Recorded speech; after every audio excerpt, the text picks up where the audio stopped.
Assalamualaikum warahmatullahi wabarakatuh. Semangat pagi kepada teman-teman semua. Untuk kita ketemu lagi bersama saya dengan Irwin Sugeng Sugeng untuk mata kuliah manajemen bisnis dan operasional pertemuan keempat. Oh ya, sebelum saya ingin mengucapkan minal aidin wal faizin, mohon maaf lahir dan batin, mohon dibukakan pintu maaf ya sebesar-besar apabila ada hal-hal yang mungkin yang kurang berkenan di hati teman-teman semuanya ya, baik dari perkataan saya atau mungkin juga perbuatan saya gitu ya. Oke, kita kembali lagi untuk yang pertemuan keempat ini kita akan membahas mengenai peramalan atau forecasting. Jadi kita akan membahas mengenai apa sih definisi dari peramalan atau forecasting itu dan juga alasannya kenapa kita perlu melakukan forecasting atau peramalan, juga tujuan daripada peramalan itu sendiri, kemudian juga jenis-jenis peramalannya, tujuh langkah untuk melakukan peramalan, kemudian juga manfaat dari peramalan, metode yang kita gunakan untuk melakukan forecasting, baik dari segi kualitatif maupun juga kuantitatif. Dan juga ada beberapa metode-metode yang akan saya jelaskan secara singkat yang mengenai metode peramalan yang sifatnya kuantitatif gitu ya. Oke, ini langsung saya share screen ya teman-teman ya. Sebentar, ini saya coba langsung masuk kepada slide-nya.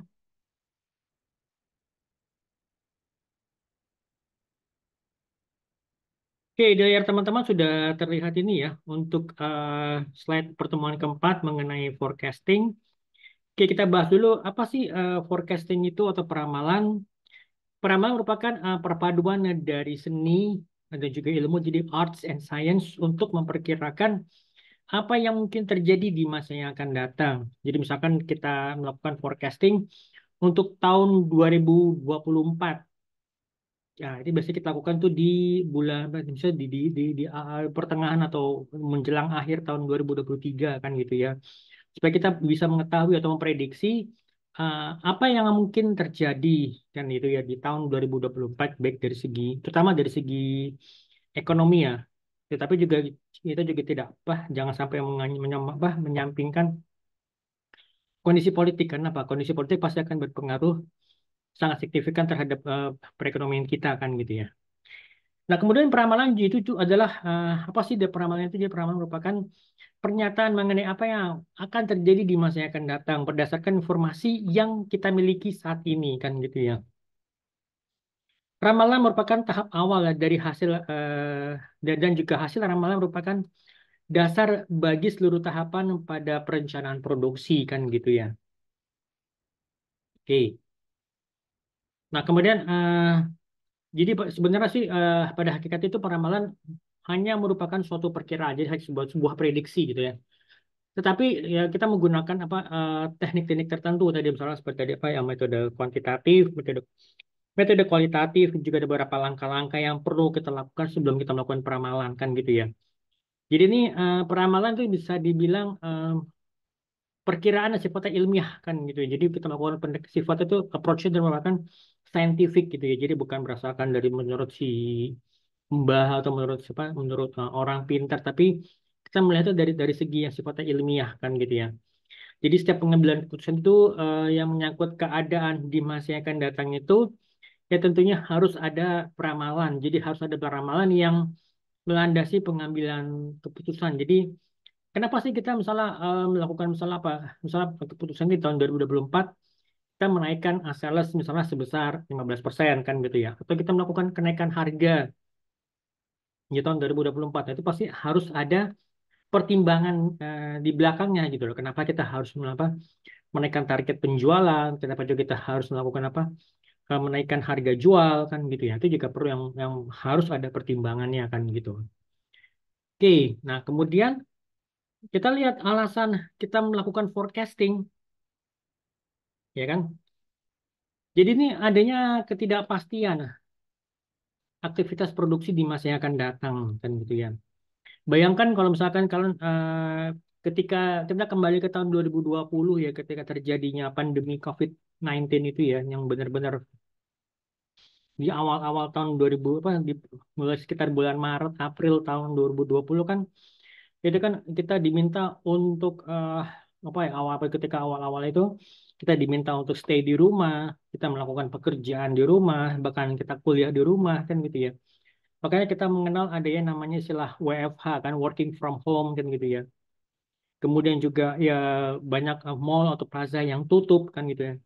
Ya bayangkan ketika kantor kita misalnya kita bekerja di restoran gitu ya, yang banyak cabang-cabang restoran itu berada di mall atau di plaza yang which is semua ya mall atau plaza itu ditutup gitu ya. Nah, kita kan bingung bagaimana kita bisa mendapatkan penghasilan atau revenue bagi company kan, sedangkan mallnya saja tutup gitu kan. Bagaimana kita bisa membuka restoran kita kan gitu ya. Lalu yang kedua, kemampuan dan juga sumber daya perusahaan itu yang sangat terbatas kan gitu ya. Jadi ya baik dari kemampuan dari segi daya apa dari segi sumber daya manusianya, dari sumber daya finansialnya, ya juga dari sumber daya eh, apa aset-aset perusahaan, mesin-mesin perusahaan ini kan juga itu pasti terbatas kan ya.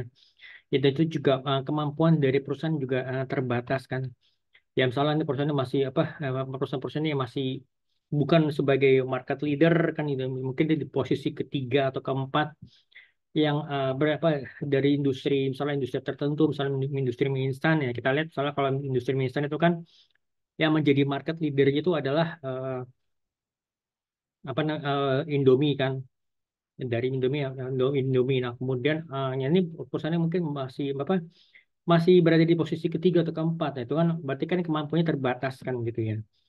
Lalu yang ketiga untuk melayani konsumen dengan lebih baik lagi jadi apa melalui tersedianya hasil produksi yang lebih baik kan gitu ya gitu. Oke, itu untuk alasan kita melakukan peramalan. Lalu kemudian tujuan dari peramalan. Pastinya kita melakukan apa namanya tujuan peramal itu karena kita ingin mengurangi ketidakpastian produksi kan gitu ya. Lalu yang kedua supaya apa? Agar langkah-langkah proaktif. Jadi kita bisa company bisa melakukan langkah-langkah yang sifatnya proaktif atau antisipatif yang harus dilakukan gitu. Misalnya kan ketika terjadinya pandemi ini, kira-kira langkah apa sih yang harus dilakukan kan gitu ya.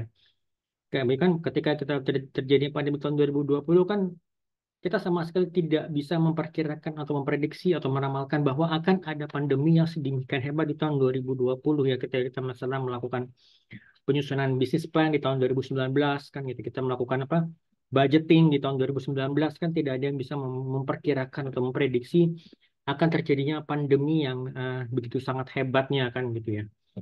Lalu yang ketiga ya keperluannya itu ya karena apa kita harus melakukan penjadwalan dari produksi kan ya.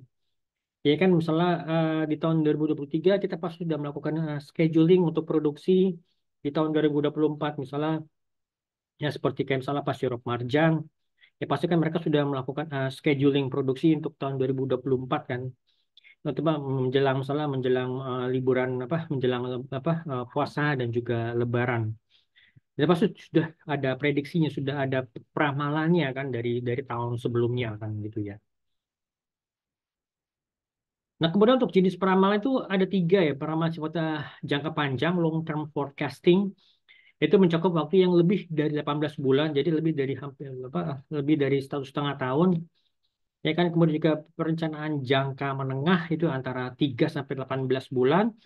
Kemudian juga perencanaan sifatnya jangka pendek, jadi short term forecasting. Jadi yang mencakup waktu itu ya kurang dari 3 bulan, maksimum 3 bulan lah jam itu ya. Nah, contohnya apa? Misalkan kalau penanaman jangka panjang, misalnya kalau kita perusahaan itu ingin melakukan apa investasi kan gitu ya. Nah, itu kira-kira nih larinya mau kemana kan gitu. Kemudian juga untuk perencanaan kegiatan-kegiatan yang sifatnya membutuhkan uang yang sumber daya finansial cukup besar. Ya, misalnya untuk kegiatan penelitian dan pengembangan kan kita melakukan penelitian dan pengembangan itu nggak butuh waktu yang cukup panjang kan ya. Itu pasti lebih dari setahun bahkan lebih dari 2 tahun kan gitu ya. Nah kemudian juga perencanaan jangka menengah. Jadi misalnya apa? Contohnya misalnya untuk sales planning di tahun yang akan datang kan gitu ya. Kemudian juga untuk perencanaan produksi, kemudian juga untuk perencanaan tenaga kerja, penambahan tenaga kerja kan juga masuk kepada perencanaan sifatnya jangka menengah atau mid term forecasting gitu. Nah kemudian untuk peramalan jangka pendek itu ya contohnya misalnya apa untuk penjadwalan kerja, untuk apa, untuk penugasan karyawan ke misalnya ke beberapa ke beberapa daerah kan, kemudian juga untuk pembelian material itu masuk kepada peramalan jangka pendek kan gitu ya. Nah, kemudian juga untuk jenis-jenis peramalan forecasting. Jadi peramalan sifatnya peramalan ekonomi, economic forecasting, kemudian juga peramalan teknologi dan juga peramalan permintaan, atau demand forecast. Nah, ini kita lihat dari fungsi dan juga perencanaan operasi di masa yang akan datang, kita ada tiga jenis peramalan. Jadi mulai dari sifatnya peramalan ekonomi, dan juga economic forecasting. Jadi peramalan ini menjelaskan siklus bisnis dan bisnis cycles gitu loh. Bisnis siklus itu seperti apa? Jadi kita melihat apa, misalnya dari tingkat inflasinya, kemudian juga ketersediaan uangnya kan, financial backup seperti apa, kemudian juga dana yang dibutuhkan. Ya misalnya untuk apa? Untuk membangun apa? Untuk pembelian mesin-mesin pabrik, pembangunan perumahan, maupun juga indikator perencanaan lainnya. Kemudian juga peramalan teknologi. Jadi peramalan teknologi sifatnya karena apa? Kita memperhatikan tingkat kemajuan teknologi yang dimana kita bisa apa? Meluncurkan produk-produk baru yang menarik, yang membutuhkan pabrik dan juga peralatan-peralatan yang masih baru kan gitu ya. Kemudian peramalan permintaan atau demand forecast. Jadi proyeksi permintaan untuk produk ataupun layanan perusahaan. Jadi proyeksi permintaan untuk produk atau layanan ini ya disebut juga dengan apa, peramalan penjualan yang memang apa, mengendalikan produksi, kemudian juga kapasitas, juga sistem penjadwalan dan juga menjadi input bagi perencanaan keuangan gitu ya, perencanaan keuangan, perencanaan apa, pemasaran, marketing plan dan juga kebutuhan sumber daya manusianya kan gitu ya. Oke, nah sekarang kita lihat, saya coba ada kasih apa namanya, materi tambahan sini sebentar.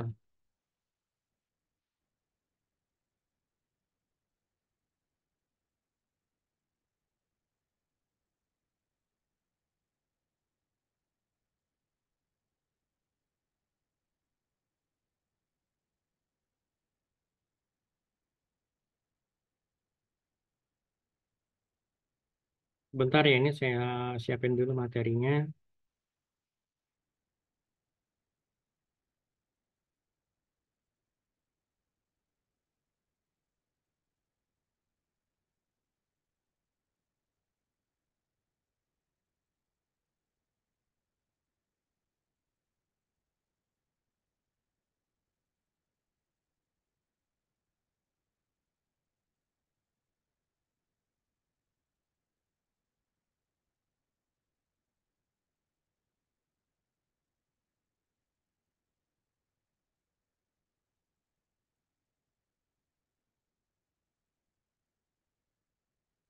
Oke, ini udah siap. Sebentar ya, saya coba share screen.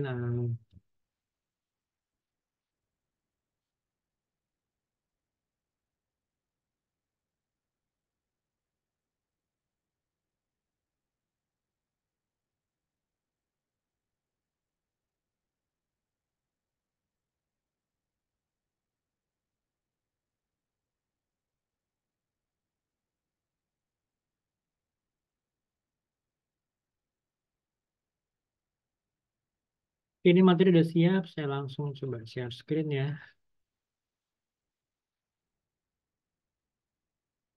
Oke, ini saya coba lihat misalkan gini.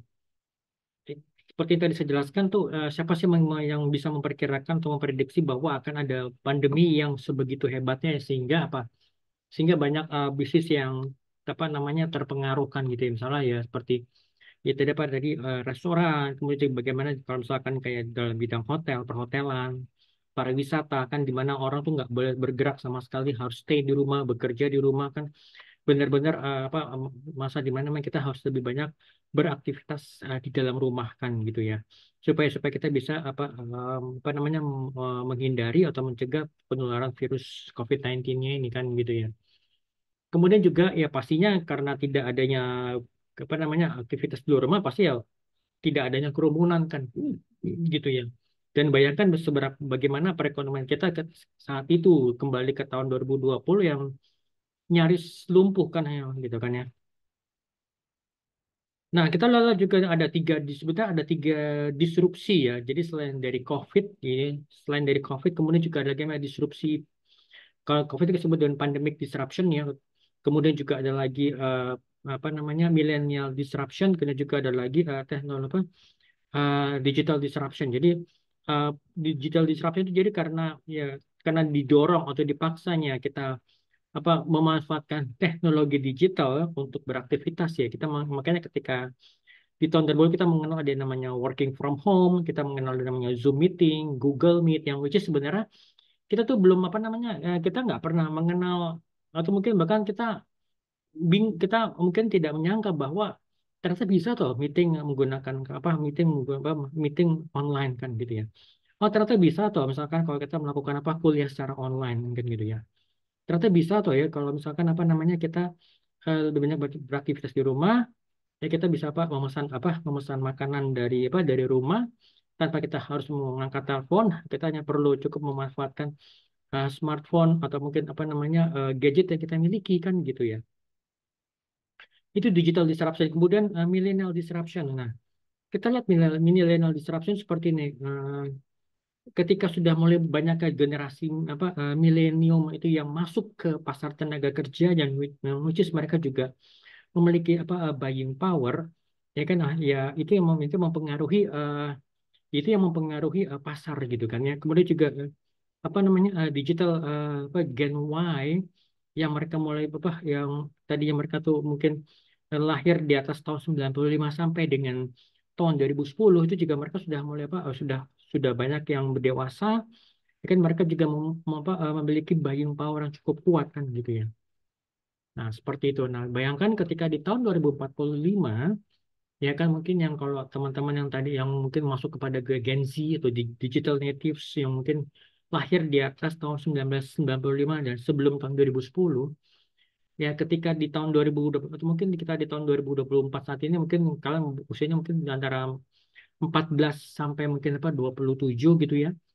Nah, bayangkan ketika di tahun 2045 setelah 100 tahun Indonesia merdeka, posisi kalian ada di mana kan itu? Usia kalian berapa kan gitu ya. Itu. Nah, jadi millennials dan juga digital natives ini memiliki karakter yang berbeda dibandingkan generasi sebelumnya kan gitu ya.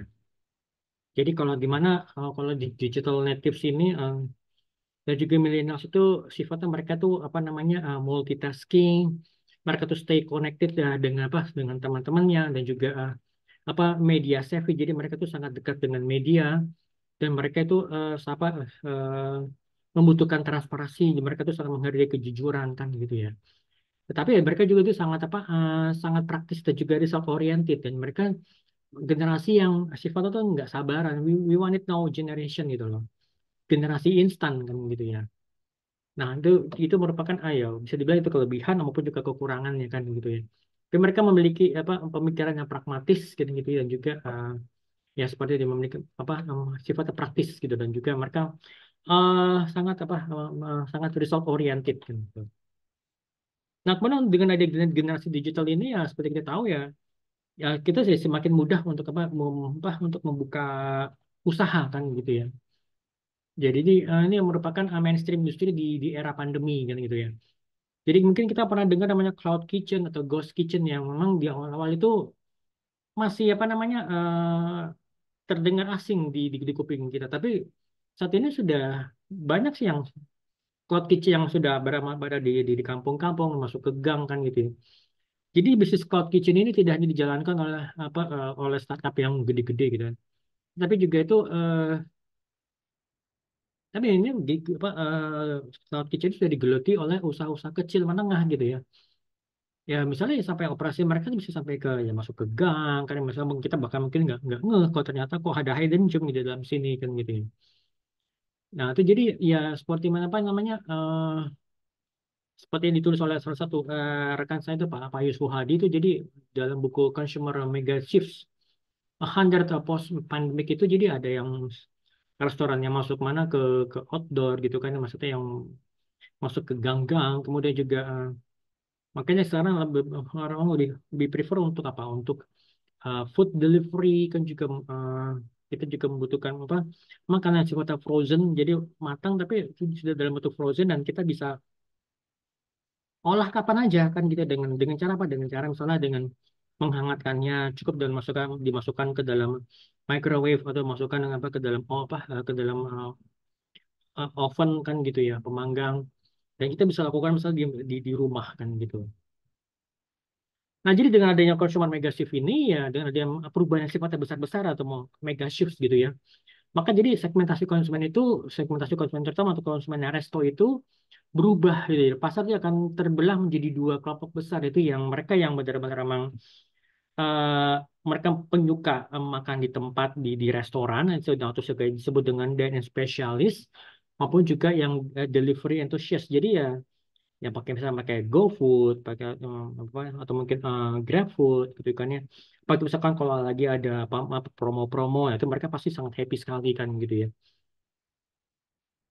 Nah, kemudian juga ada juga konsumen yang semakin peduli dengan kesehatan atau yang kita silat apa dengan namanya CHS gitu. Cleanliness, kebersihan, kemudian juga healthiness, kesehatan dan juga apa keamanan gitu ya. Jadi tapi walaupun demikian juga masih tetap ada yang mencari ya eating experience. Jadi mereka yang jalan kemana-mana untuk atau wisata kuliner kan gitu ya.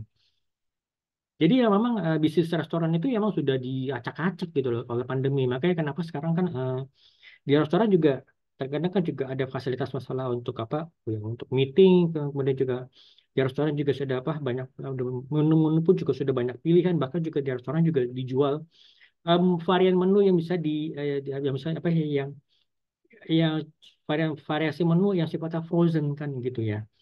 Jadi ya saling misalnya selain dari mereka makan di tempat mereka juga punya pilihan oke ternyata saya nanti bisa bawa apa misalnya saya bisa bawa menu frozen ini misalnya untuk keesokan harinya atau untuk beberapa hari kemudian kan gitu ya. Oke, ini oke. Kemudian juga kita lihat di sini apa digital banking war. Jadi siapa sih mungkin dari teman-teman kira-kira dalam sebulan atau mungkin seminggu tadi ini ada nggak sih yang pergi ke bank ya untuk urusan bukan di luar dari urusan kantor gitu ya. Atau misalnya ketika ya mungkin sebelum sebelum Lebaran atau bahkan sebelum puasa ada nggak sih yang pergi ke bank gitu kayak misalnya ya untuk urusan pribadi jadi di luar urusan kantor ya misalnya ya untuk apa ya, untuk misalnya untuk ngurusin apa buka buka rekening atau mungkin untuk ngurusin ATM-nya atau pakai yang di luar urusan kantor pasti kan ya bisa bilang ya jarang mungkin kalaupun kan mungkin sekarang sudah mulai apa transfer kan lewat smartphone kan gitu ya kemudian juga kan bisa ngecek rekening itu lewat lewat smartphone kan gitu ya. Itu kan bisa ngecek oh gaji sudah masuk ya lewat the smartphone jadi tanpa harus pergi ke ATM gitu kan ya seperti itu. Oke, ini kita balik lagi kepada tadi ya kita balik lagi ke tadi apa namanya slide-nya itu ya. Oke, tadi jenis-jenis peramalan kita masuk pada jenis-jenis peramalan ya. Jadi ada peramalan sifatnya kualitatif dan juga kuantitatif. Kualitatif jadi peramalan didasarkan pada data kualitatif. Jadi data kualitatif di masa yang lalu. Jadi hasil ramalan ini sangat bergantung pada orang-orang yang menyusun. Nah, jadi ini penting karena apa? Karena peramalan ini ditentukan berdasarkan pemikiran yang sifatnya intuisi. Intuisi ya si bos, intuisinya dari orang-orang yang berkecimpung di industri tersebut.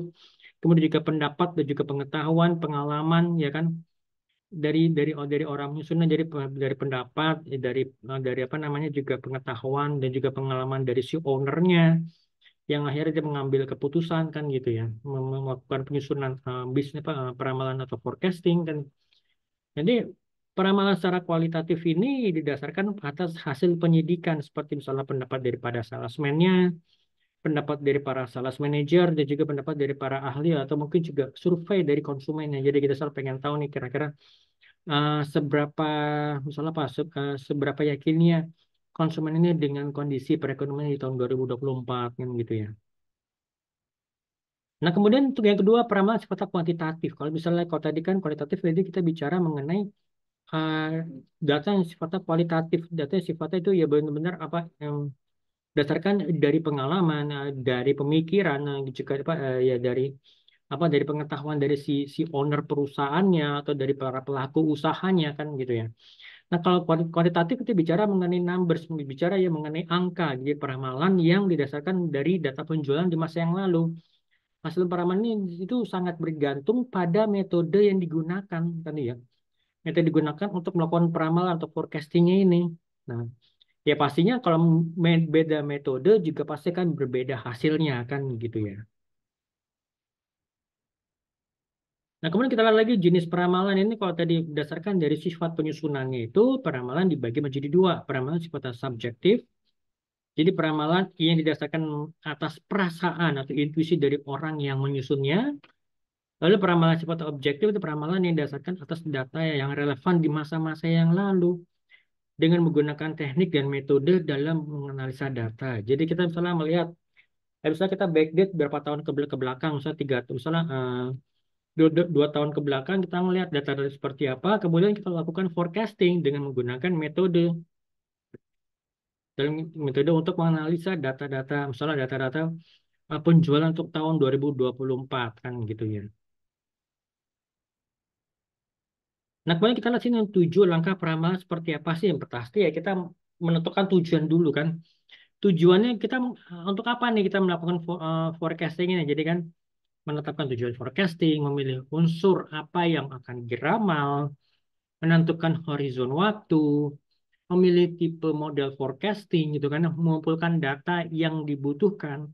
Baru kita membuat forecasting dan kita memvalidasi dan menerapkan hasil dari forecastingnya ini kan gitu ya. Tapi yang pasti di awal itu kita harus tentukan tujuannya mau apa nih? Tujuan untuk apa? Melakukan forecasting ini apa? Misalnya untuk tujuan apa? Mengetahui eh, siapa eh, apa mengetahui atau untuk melakukan forecasting atau peramalan penjualan tahun 2024 ya kan. Misal kita balik lagi kita berada di tahun 2023 misalnya di bulan September kita mau coba untuk melakukan forecasting atau budgeting tahun 2024 kan gitu ya. Nah, baru kita lihat nih unsur apa nih misalnya boleh itu untuk apa untuk yang apa namanya penjualan atau mungkin apa untuk apa untuk yang apa kebutuhan bahan baku. Nah, ini baru kita tentukan waktunya selama berapa lama, misalnya selama 1 tahun, misalnya let's say katakan misalnya dari tahun misalnya Maret 2024 ya kan sampai dengan Februari 2025 kan gitu ya. Kemudian kita lihat nih tipe model forecastingnya apa, kita mau menggunakan apa data apa forecasting sifatnya kualitatif atau kuantitatif, baru kita mengumpulkan data-data yang dibutuhkan itu, baru kita melakukan penyusunan ramalannya. Setelah itu baru kita validasi nih. Kita validasi baru kita terapkan kan gitu ya. Oke, kemudian kita lihat lagi apa sih manfaat daripada peramalan ini? Manfaatnya yang pasti yang jelas kita bisa apa menggambarkan kondisi di masa yang datang. Jadi menurut perhitungan di atas kertas lah gitu ya. Kita bisa mengetahui kondisi di masa yang akan datang kan gitu ya. Dan juga pastinya kita melakukan forecasting ini sebagai apa? Sebagai dasar untuk kita membuat perencanaan kan gitu ya. Dan juga kita bisa mengantisipasi supaya apa? Supaya kita terhindar dari kerugian ya dong. Ya kan misalkan kalau kita sudah apa melakukan forecasting, kita akan melakukan penjualan sekian puluh ribu unit kan gitu. Dengan kemudian juga misalnya target penjualan misalnya sekian puluh miliar, pasti kan kita sudah siap dengan apa bahan-bahan bakunya kan. Bisa bisa dibayangkan lah ketika pandemi kan kita sudah ketika itu bahan baku sudah menumpuk di gudang, tetapi ternyata ya kita tidak boleh jualan, kita tidak boleh beraktivitas di kantor, kita harus apa masyarakat harus banyak beraktivitas di rumah kan gitu. Kebayang apa yang harus kita lakukan dan bisa terbayang juga kira-kira berapa kerugiannya kan gitu ya. Dan pasti juga karena kita bisa menghindari kerugian, bisa menekan kerugian gitu ya. Ya pasti kita bisa memaksimalkan keuntungan kan gitu ya. Nah pasti juga jadi forecastnya akan menjadi dasar kan jadi dasar dalam menentukan berapa besar biaya yang dibutuhkan kan gitu ya. Misalnya untuk biaya promosi, biaya penjualan, biaya distribusi kan itu perlu perlu kan kita lakukan perlu kita persiapkan kan gitu ya. Dan juga forecasting ini ya sebagai apa? Sebagai jadi dasar untuk menentukan langkah-langkah yang harus diambil dalam mengantisipasi kejadian yang akan datang, kejadian yang mungkin akan terjadi di masa yang akan datang kan gitu ya. Kemudian juga forecast ini menjadi dasar sebagai apa? Dasar dalam menentukan koordinasi antar divisi, koordinasi antara bagian dalam dalam menyusun merencanakan tindakan-tindakan yang akan dilakukan di tahun 2024 kan gitu ya. Kemudian kita balik kepada bentuk metode peramalan. Jadi ada yang sifatnya analisa kuantitatif. Analisa kuantitatif itu menggabungkan faktor intuisi, emosi, pengalaman, ya kan pengalaman pribadi, kemudian juga ilmu pengetahuan, kan juga itu menurut semua kita combine menjadi analisis sifatnya kualitatif kan gitu ya. Analisa kuantitatif menggunakan model matematika yang beragam. Kita coba kalau kuantitatif, kuantitas itu bicara mengenai angka kan gitu ya. Ya kan angka benar karena apa? Karena kita menggunakan model matematika kan pasti menggunakan angka kan gitu ya. Nah, tapi kalau misalnya untuk intuisi, emosi, pengalaman itu masuk kepada kualitatif kan gitu ya. Nah, seperti itu. Jadi kita memanfaatkan data-data di masa yang lalu dan juga variabel-variabelnya supaya kita bisa melakukan peramalan, peramalan misalnya mengenai penjualan di tahun 2024. Kemudian juga kita dari situ kita bisa sudah tahu kira-kira berapa target salesnya, kita bisa menentukan promosi yang harus biaya promosi harus kita keluarkan berapa, kemudian juga biaya distribusinya, biaya transportasi, biaya logistik kan seperti itu gitu ya. Nah, kita bisa di sini jadi ada dua jenis peramalan menggunakan metode kualitatif maupun juga metode kuantitatif kan itu ya.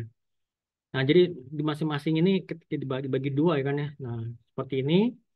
Nah, kemudian juga untuk metode kualitatif, kita lihat sini juri opini eksekutif. Jadi peramalan dilakukan oleh eksekutif atau manajer tingkat atas, jadi top level manajemen yang melakukan juri opini eksekutif ini.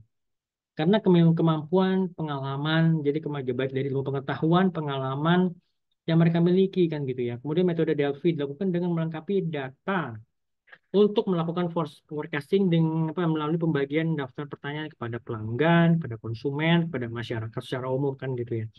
Kemudian juga tenaga penjualan ini jangan lupa tenaga penjualan juga mereka memiliki pengalaman kan gitu, mereka mengetahui pasar yang mereka yang dijual oleh perusahaan kan gitu ya.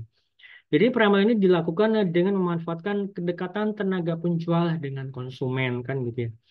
Jadi tenaga penjual bisa tahu nih kira-kira konsumen gue nanti nih butuh apa di tahun 2024 kan gitu ya.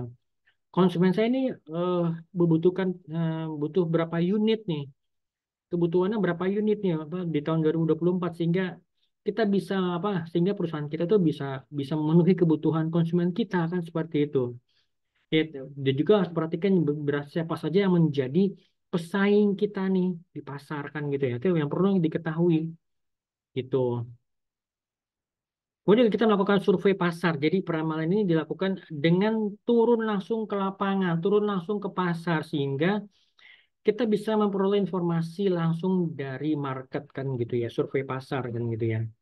Ini yang harus kita lakukan kan gitu ya. Oke, kemudian kita lihat juga untuk metode kuantitatif. Metode kuantitatif itu ya ada time series. Jadi seperti ya, kita bisa lihat tarik garis ya, merahnya sebagai tren.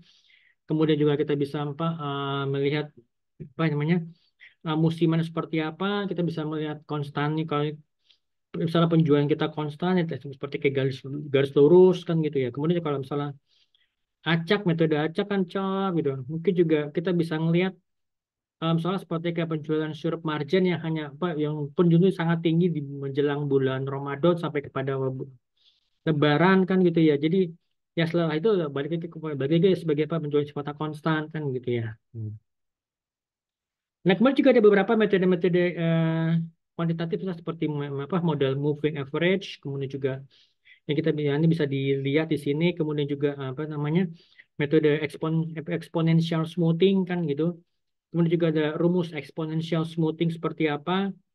Nah, kemudian juga beberapa yang lainnya yang bisa teman-teman lihat di sini ini akan menjadi tugas dari teman-teman dan juga ada metode trend linear.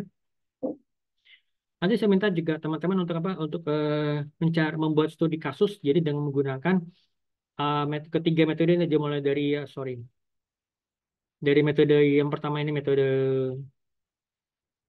moving average, kemudian kedua metode exponential shooting, kemudian juga apa yang ketiga itu adalah metode untuk tren linear kan gitu ya. Gitu. Oke ya teman-teman ya. Oke, kita balik lagi ke sini. Semuanya sudah semua sudah selesai dibahas. Oh ya, sama juga satu lagi nih. Kalau mungkin teman-teman satu lagi saya lupa, sorry. Teman-teman mahasiswa mungkin ada yang enggak. Mana sih yang lebih dahulu antara data, informasi, kemudian juga pengambilan keputusan mana yang lebih terdahulu, yang lebih dahulu gitu, yang harus dikumpulkan kan gitu ya. Oke, ini saya balik lagi ke tadi.